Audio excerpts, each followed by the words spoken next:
ఏదైనా స్వీట్ తినాలనిపించినప్పుడు శనగపిండితో ఇలా బేసన్ లడ్డూలు చెయ్యండి. నోట్లో వేసుకుంటే అలా కరిగిపోతాయి, అంత టేస్ట్గా ఉంటాయి.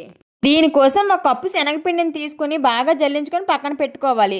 తరువాత ఒక కప్పు శనగపిండికి అరకప్పు పంచదారని మిక్సీ జార్లను వేసుకొని దీంట్లో 2 యాలక్కాయలను వేసుకొని మెత్తగా గ్రైండ్ చేసుకోవాలి. ఇప్పుడు స్టవ్ పైన కళాయి పెట్టి దీంట్లో పావు కప్పు నెయ్యి, పావు కప్పు నూనెను వేసుకొని దీంట్లో మనం జల్లించుకుని శనగపిండిని వేసుకొని లో ఫ్లేమ్లో ఒక 10 నిమిషాల పాటు వేయించుకోవాలి. శనగపిండి బాగా వేగిపోయి దీంట్లో నుండి ఆయిల్ రిలీజ్ అవుతుంది. ఇప్పుడు దీనిలో మనం గ్రైండ్ చేసుకుని పంచదార పొడిని వేసుకొని ఉండలు లేకుండా బాగా మిక్స్ చేస్తూ కలుపుకోవాలి.